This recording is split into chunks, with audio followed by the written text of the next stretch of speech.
Okay, dili nga mahina tumagkauban ang DILG cluster head sa Misamis Occidental, Sir Saniver Patok ng mahina. Sir, kamusta ang evaluation and also impression mo? I think we are almost done with our sorties sa mong pagbisita sa tanang mga cities and municipalities in the entire province. And na-impress me, dili lang ako, ang atong yung uban sa mga kauban, na-impress me mayo sa pag-cluster nila sa mga documents. And more than that, nakita sab na mo ilahang mga innovative nga mga practices nga tagaan gyud or hatagan gyud nato og equivalent points up para nga qualified gyud sila to be one of the awardees sa pohon.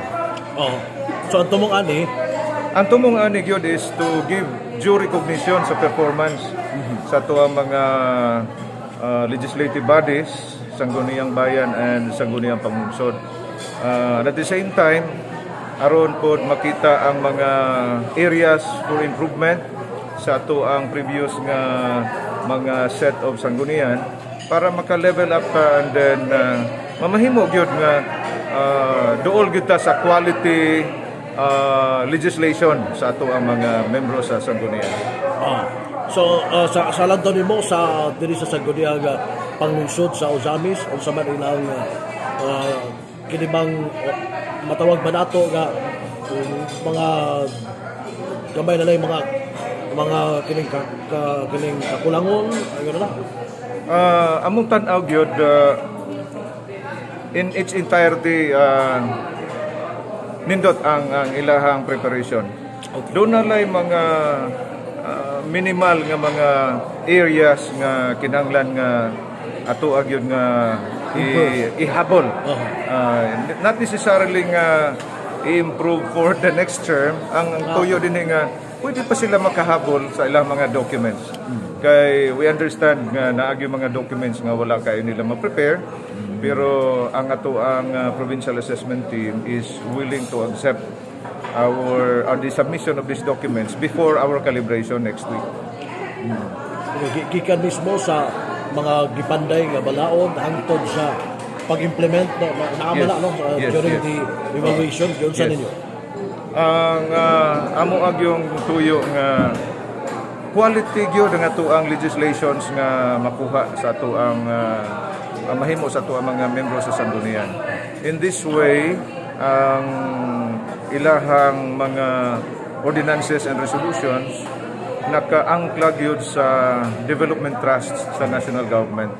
Especially katong pag-classify nato sa mga ordinances and resolution into malasakit, pag-unlad o pagbabago.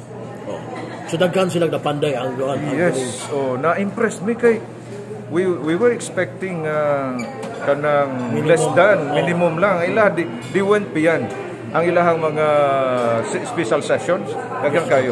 I think 200 kapin ang ilahang special session. Mas daghan pa sa regular session. Yes, So may pasabot ana ang nagpasabot na siyang kuan sila. Kanabang kuan sila. Kanabang calibrated ang ilahang response if ever dunay mga panginahanglan. Ang sanggunian is there to support the administration. So dunay ang recommendation ninyo from gikan ninyo. Ang among recommendation is as much as possible ang conduct of sessions shall be weekly, not only 4 times in a month. Ang uban manggod nga mga sanggunians in other local government units ilang gilimit lang ang ilahang mga conduct of sessions kanang 4 times in a month. Supposedly it should be weekly. Weekly good. Yes, weekly. Kaya may so doon ay bulan nga 5 weeks. So 5 sessions. Pero dili sa Ozamis nahilitabo ilaharang limit sa 4. Pero daghan noon sila special sessions. So ni suggest ko why don't you transform these special sessions into regular sessions? Kaya mas daghan mga ilang special sessions sa regular. Pero they are now correcting this for the present setup of sanggunian. Doon ito yung giiskutan po ninyo, sir, tubang from here sa Guniang Panglungsod to sa Guniang Palalawigan nga ano kay suggest okay. Kadto siya diba?